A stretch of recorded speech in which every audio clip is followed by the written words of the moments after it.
ایسی سنت جو انتہائی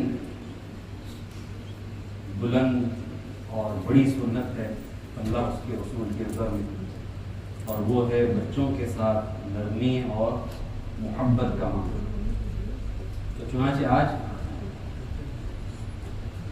بچوں کے ساتھ جو سلوک ہے وہ کیسے ہونا چاہیے اور اسلام میں اس کی کیا اہمیت ہے، اسلام کی نظر میں بچوں کی کیا اہمیت ہے اور اسلام کس طرح بچوں کی تربیت کرتا ہے، اس پر انشاءاللہ آج گفتگو کریں گے۔ جب ہم بچوں کو دیکھتے ہیں تو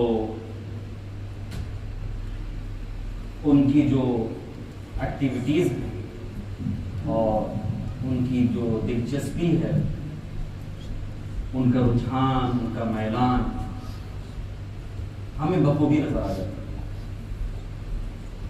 کن چیزوں میں ان کی دلچسپیاں ہیں، کیا ان کی پسند ہے، کیا ان کی ناپسند ہے، وہ بخوبی اس کا ہمیں اندازہ ہو جاتا ہے۔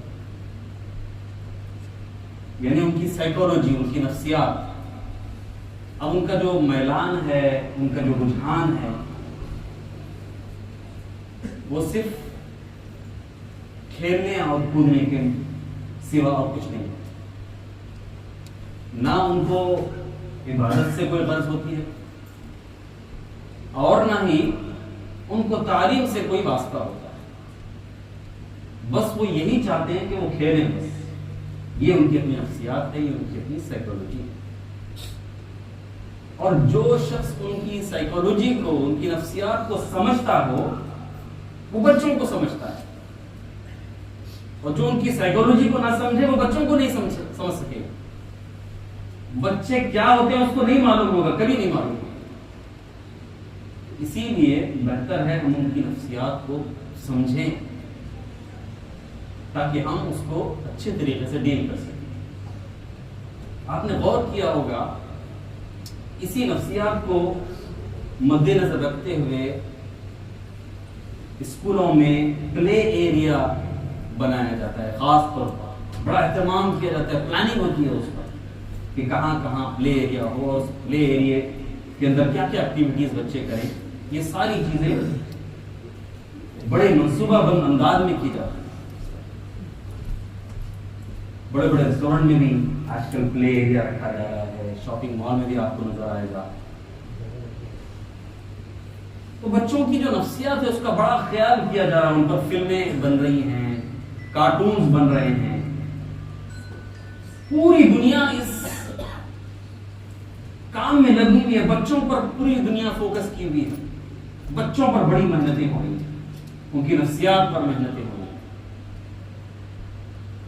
تو ہمیں بھی بچوں کی نفسیات کو سمجھنے کی ہمیں ضرورت ہے۔ ہم دیکھتے ہیں کہ سمر کیمپ بھی رکھے جاتے ہیں،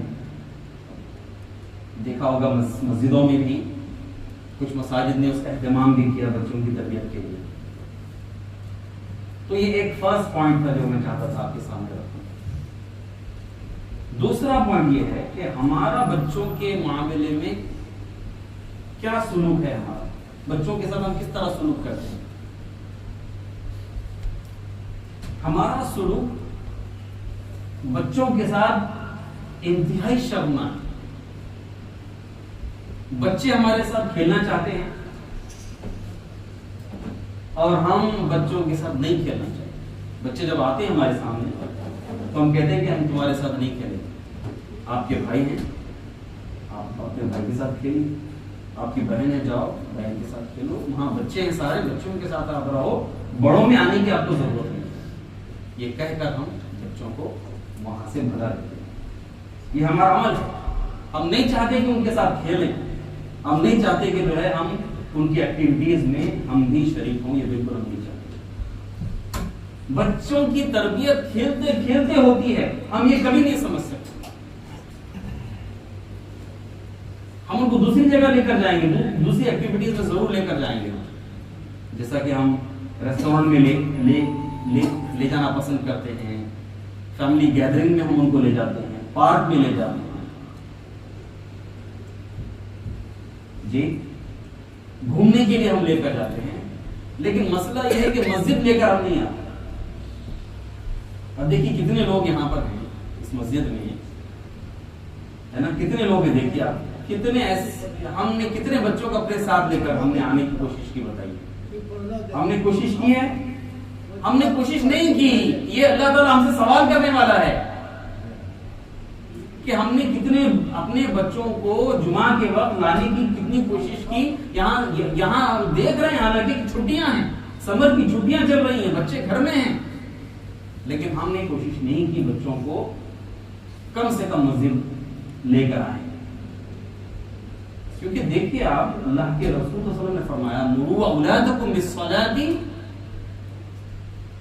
بچوں کو نماز کی جو ہے تربیت کرو, اس کو حکم کرو, وہ ابناء 7 سنین, جب وہ 7 سال کے ہو جائیں. 7 سال کے بچے جب ہو جائیں گے تو ان کو نماز کی ترغیب کرنا ہے, حکم دینا ہے ان کو. تو آپ ان کو حکم کیسے دیں گے, کیسا نماز سکھائیں گے آپ؟ اگر آپ مسجد لے کر نہیں آئیں گے تو کس طرح ان کو نماز پڑھنا سکھائیں گے؟ کیسے بچے نماز پڑھیں گے؟ تو مسجد لائیں گے تبھی جا کے بچے نماز سیکھیں گے. تو مسجد میں بچوں کو لانا چاہیے, اور مسجد میں جب ہم بچوں کو دیکھیں تو ہمارا کام یہ ہونا چاہیے کہ ان کو ویلکم کیا جائے. We have to welcome children in our mosque so they can come and continue, they feel free. وہ یہ محسوس کریں گے کہ یہ وہ جگہ ہے جہاں پر مجھے عزت دی جاتی ہے, میں اپنی جو میرے ایشوز ہیں وہ ایشوز میرے سمجھے جاتے ہیں, یہاں پر مجھے محبت سے دیکھا جاتا ہے. یہ بچوں کو محسوس کرانے کی ضرورت ہے, ویلکم کرنے کی ضرورت ہے. لیکن ہم نے الٹا دیکھا ہے, مسجد میں جیسے ہی بچے آتے ہیں ڈانٹنے لگتے ہیں, گھورنے لگتے ہیں, اور اس وقت تک گھورتے ہیں جب تک کہ بچہ ڈر نہیں جاتا, صحیح نہیں جاتا. یہ ہمارا معاملہ ہے بچوں کے ساتھ. شیخ الکمالی یہ بحرین کے عالم دین ہیں, انہوں نے ایک خطبہ دیا, اور خطبے کا عنوان تھا اہمیت وجود الاطفال فی المساجد, کہ بچوں کے مسجد میں موجود ہونے کی اہمیت پر انہوں نے ایک خطبہ دیا. اور وہ یہ کہتے ہیں کہ بچوں کے چیخنے پر, بچوں کی آوازیں کرنے پر, مسجدوں کے اندر ڈانٹنا, یہ اللہ کے رسول صلی اللہ علیہ وسلم کی اخلاق سے کتنا دور ہے. وہ یہ کہتے ہیں کہ ما ابعد هذا عن خلق رسول اللہ صلی اللہ علیہ وسلم, کہ یہ کتنا دور ہے آپ کے اخلاق سے. ما ابعد, ما کا مطلب, ما جو ہے عربی زبان میں التعجبیہ کے لیے استعمال ہوتا ہے, یعنی کتنا, جیسا کہ ما احسن, کتنا خوبصورت ہے. قرآن میں ما غرک, کتنا ناشکرا ہے. آیت یاد ہے آپ کو, یا ایھا الانسان ما غرک بربک الکریم, اے انسان تو اپنے رب کا کتنا ناشکرا ہے. ماں کا جو لفظ آتا ہے وہ تعجبیہ کے لیے آتا ہے. تو ما ابعد هذا عن خلق رسول اللہ صلی اللہ علیہ وسلم, یہ آپ وسلم کے اخلاق سے, آپ کی سنت سے کتنا دور یہ عمل ہے جو بچوں کے ساتھ کیا جاتا ہے. چیختے ہیں, چلاتے ہیں, ڈانٹتے ہیں مسجد کے اندر. میں جانتا ہوں ایک صاحب کو, مسجد میں آتے ہیں, امام کے بالکل پیچھے کھڑے رہتے ہیں, 5 نمازوں کے اندر, میں کہہ رہا ہوں پابندی سے نمازیں ہوتی ہیں, تکبیر تحریمہ کے ساتھ وہ نماز پڑھتے ہیں, مؤذن نہ ہو تو اقامت دیتے ہیں, کبھی امام نہ ہو تو امامت بھی وہ کر لیتے ہیں. ظاہری طور پر تمام سنتیں بخوبی وہ ادا کر رہے ہیں, لیکن جیسے ہی بچے مسجد میں نظر آئے تو غصہ ان کو آ جاتا ہے, ناقابل برداشت آپ کو نظر آئیں گے, چیخنے لگیں گے, لڑائی کے لیے تیار ہو جائیں گے, اس کے باپ کو ڈانٹیں گے, ڈپٹیں گے. ایک طرف ان کی عبادتیں, ان کے ذکر و اذکار, اور دوسری طرف ان کا یہ عمل, کیا یہ سنت سے مطابقت رکھتا ہے؟ رسول اللہ صلی اللہ علیہ وسلم کا وہ عمل جس کے بارے میں صحابہ کہتے ہیں کہ خطبنا رسول اللہ صلی اللہ علیہ وسلم, ہم نے رسول اللہ علیہ وسلم کو خطبہ دیتے ہوئے دیکھا. ایسے وقت میں حضرت حسن, حضرت حسین رضی اللہ عنہما تشریف لائے. دونوں سرخ قمیصیں پہنے ہوئے تھے, گرتے سمجھتے ہوئے آ رہے تھے تو رسول اللہ صلی اللہ علیہ وسلم فنزل، رسول اللہ صلی اللہ علیہ وسلم نیچے آئے، فاخذہما، دونوں کو اٹھایا، قطع کلامہ، آپ نے خطبہ روک دیا. دیکھیے خطبے کو آپ نے روک دیا، دونوں بچوں کو اپنے گود میں اٹھا لیا اور پھر کنٹینیو آپ نے خطبہ دیا اور پھر فرمایا رأیت هذین فلم اصبر، میں نے جب ان دونوں کو دیکھا تو مجھ سے صبر نہ ہوا. یہ محبت کی وہ مثال ہے جو ہمارے نبی محمد رسول اللہ صلی اللہ علیہ وسلم نے ثابت کر کے دکھائی ہے. کیا یہ سنت ہماری زندگیوں کے اندر ہمیں نظر آتی ہے؟ بالکل دور دور تک نظر آتی ہے. پھر آپ صلی اللہ علیہ وسلم نے فرمایا کہ اللہ تعالیٰ نے سچ کہا ہے انما اموالکم واولادکم فتنہ، بے شک تمہاری اولاد اور تمہارا مال تمہارے لیے بڑی آزمائش ہے.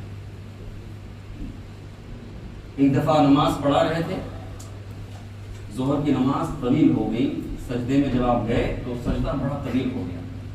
لوگوں نے پوچھا اے اللہ کے نبی صلی اللہ علیہ وسلم، معمول کے غیر معمولی طور پر آپ نے کافی لمبا سجدہ کر دیا، کیا بات ہے؟ آپ صلی اللہ علیہ وسلم نے فرمایا میں جب سجدے میں گیا تو بچہ میری پیٹھ پر سوار ہو گیا. جب وہ سوار ہو گیا تو مجھے ایسا محسوس ہوا اگر میں سجدے سے اٹھتا تو وہ گر جاتا، لہذا جب تک وہ سکون سے اترا نہیں میں پھر سجدے سے اٹھا نہیں. رسول اللہ صلی اللہ علیہ وسلم did not find children to be a hindrance to his prayers, my brothers. Rather, he showed much compassion and gentleness. ایسے تھے ہمارے نبی صلی اللہ علیہ وسلم. اور ہم غصہ کرتے ہیں بچوں کو، گھورتے ہیں ان کو، اور بڑے صغیر میں تو موقع ملے تو آپ کو ماریں گے بھی وہاں پر. یہ معاملہ ہمیں نظر آتا ہے. اللہ کے رسول صلی اللہ علیہ وسلم فرمایا لیس منا، وہ ہم میں سے نہیں ہے.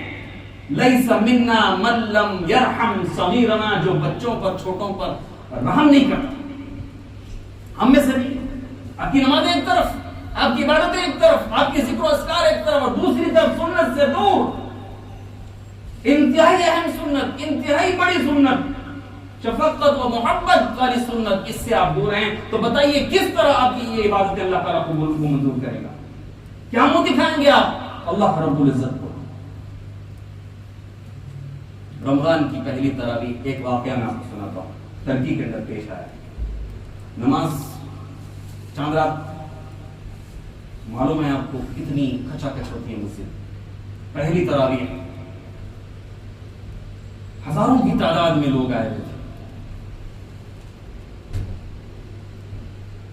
جب فرض نماز کا وقت ہوا، عشاء کی جماعت ٹھہری، تو ایک بچہ ایک کونے سے آیا اور بھاگتا ہوا دوسرے کونے تک چلا گیا.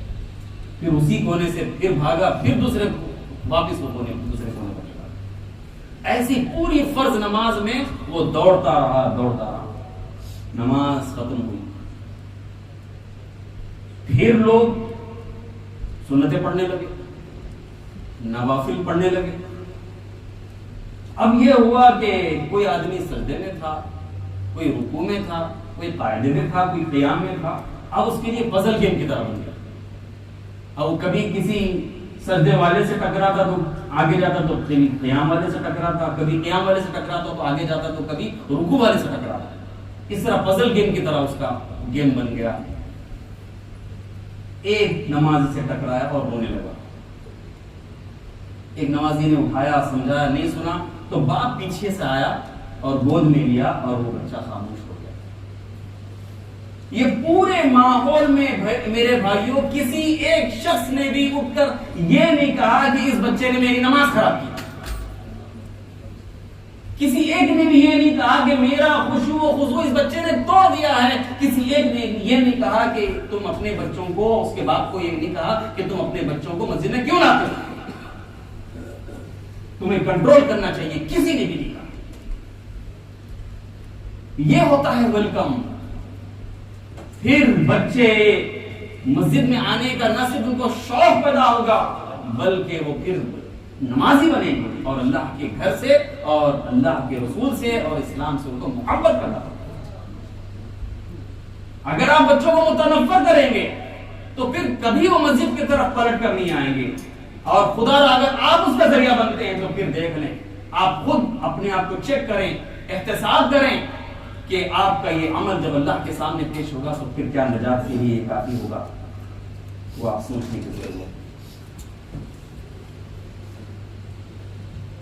یہ تو میں کہہ رہا ہوں ویلکم کرنے کے بارے میں, ان کی ہمت افزائی کرنی چاہیے مسجد میں آنے کے لیے. یہ تو میں کہہ رہا ہوں مسجد میں آنے کے لیے ہمت افزائی کی بات کر رہا ہوں, بلکہ اللہ کے رسول صلی اللہ علیہ وسلم سے ہمیں یہ بات ثابت ہے کہ آپ صلی اللہ علیہ وسلم نے نہ صرف ویلکم کرنے میں ہمت افزائی کی ہے بلکہ امامت کے لیے آگے بڑھایا ہے بچوں کو.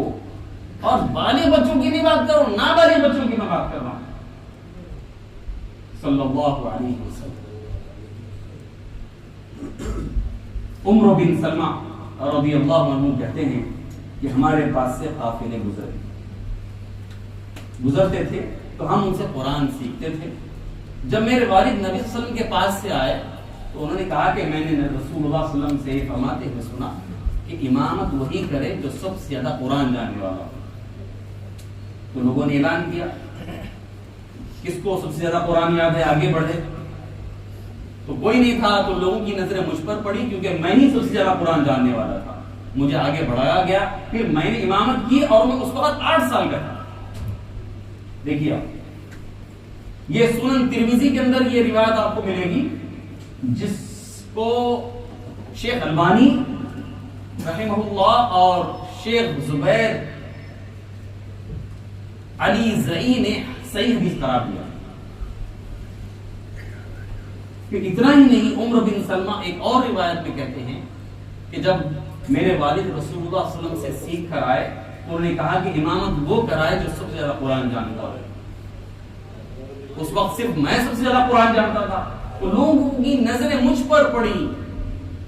فدعونی, مجھے بلایا گیا, فعلمونی الرکوع والسجود. میں اس وقت رکعت یعنی نماز پڑھنا اتنا زیادہ نہیں جانتا تھا, لوگوں نے نماز پڑھنا مجھے سکھایا. فکنت اصلی بہم, پھر میں نے نماز پڑھا. یہ وہ ارشادات ہیں جن سے ہمیں پتہ چلتا ہے کہ مسجد میں نہ صرف بچوں کو ویلکم کرنا چاہیے بلکہ امامت کے لیے آگے بڑھانا چاہیے. میں نے ایک دفعہ آگے بڑھایا تھا اس مسجد میں. اوپر شعبہ حفظ ہے, 12 سال کا بچہ ہے, حفظ کر رہا ہے. تو میں نے سوچا کہ بچے کو آگے بڑھائیں گے, تھوڑا ہمت افزائی ہوگی. کبھی امام صاحب نہیں ہوں گے تو بچے پڑھانا ہے, ہمت افزائی ایسی ہوتی نا. تو ایک دفعہ نماز پڑھایا, اس نے بڑی مشکل, اتنے سالوں میں کسی نے ہمت کی, میں نے کی. تو بس نماز ہو گئی. پھر دیکھیے آپ بچوں سے نماز پڑھا دی, بچہ نابالغ ہے. اللہ کے بندے, کیا تجھے اللہ کی نبی کی سنت سے واقفیت نہیں جو کہ عین سنت ہے, عظیم سنت ہے؟ اس کا ہمیں خیال رکھنے کی ضرورت ہے. اور ہماری ماں اما عائشہ صدیقہ رضی اللہ عنہا فرماتی ہیں کہ جب رمضان ہوتا تو ہم معلمین میں یہ پیغام بھیجتے کہ جو نابالغ بچہ ہے, حافظ قرآن ہے, اس کو بھیجے امامت کے لیے. تو ہم کیا کرتے تھے, اس بچے کی خدمت میں بھنا ہوا گوشت اور گندم کی روٹی بنا کر اس کو دیتے تھے تاکہ اس کی ہمت افزائی ہو, اور وہ ہماری امامت کا ہے. یہ وہ احادیث موجود ہیں, یہ وہ واقعات موجود ہیں جس سے ہمیں معلوم ہوتا ہے کہ بچوں کی ہمت افزائی کرنی چاہیے. اور اللہ کے نبی صلی اللہ علیہ وسلم کتنا لک آفٹر کرتے تھے, ان کے فیلنگز کا خیال رکھتے تھے. کیا ہمیں یہ پتہ نہیں ہے؟ ایک دفعہ انس بن مالک رضی اللہ عنہ کے گھر گئے. ان کا ایک چھوٹا بھائی تھا جس کی کنیت ابا عمیر تھی. وہ تھوڑا سا غمزدہ تھا. اور صلی اللہ علیہ وسلم نے پوچھا کیا ہوا اس کو, کیوں یہ غمزدہ ہے؟ تو اس سے کہا گیا کہ اس کی چڑیا تھی مر گئی. تو آپ صلی اللہ علیہ وسلم اس کے قریب گئے اور کہا یا ابا عمیر ما فعل النغیر, اے ابا عمیر اس چھوٹی سی چڑیا کو کیا ہو گیا؟ اس کے غم میں شریک ہو رہے ہیں رسول اللہ صلی اللہ علیہ وسلم. اس کے غم کو اپنا غم محسوس کروا رہے ہیں. رسول اللہ صلی اللہ علیہ وسلم. ہم اگر ہوتے تو کیا کہتے, چھوڑو دوسری لے کر آئیں, کوئی مسئلہ نہیں, غم مت. ہمارے نبی صلی اللہ علیہ وسلم ایسے نہیں تھے, ہمارے نبی صلی اللہ علیہ وسلم ایسے نہیں تھے. خیال رکھتے تھے بچوں کا, ان کی نفسیات کا. He was a attentive friend. ہمیشہ تیار ہے بچوں کو گود میں لینا, ان کو مسکرانا, ان پر رحم کرنا. یہ ہمارے نبی صلی اللہ علیہ وسلم کی عین اور عظیم سنت ہے, اس کو اپنائیے. اللہ تعالی ہم سب پر رحم فرمائے. دیکھیں یہ جب سلوک ہوا بچوں کے ساتھ تو یہ بچے عظیم ہستیاں بن گئیں, جس کے اندر آتا ہے علی رضی اللہ عنہ, اسامہ بن زید رضی اللہ عنہ, زید بن حارثہ رضی اللہ عنہما. علی رضی اللہ عنہ جب 8 سال کے تھے, اللہ کے رسول صلی اللہ علیہ وسلم نے تمام قبیلے کے سرداروں کو دعوت دی اسلام کی. تمام نے انکار کر دیا, کسی نے بھی آپ کا ساتھ دینا قبول نہیں کیا, سب نے انکار کیا. ایسے وقت میں علی رضی اللہ عنہ موجود تھے, پیچھے کھڑے رہے اور کہا کہ اللہ کے نبی میں آپ کا ساتھ دیتا ہوں, میں آپ کے ساتھ جو ہے ساتھ دینے کے لیے میں تیار ہوں. کیسی زبردست بہادر تھے. اسد اللہ کا لقب آپ کو دیا گیا, اسد اللہ الغالب فی المشارق والمغارب, خلیفۃ رسول اللہ امیر المؤمنین علی بن ابی طالب رضی اللہ عنہ. پھر اس کے ساتھ اسامہ بن زید رضی اللہ عنہ کے بارے میں آتا ہے,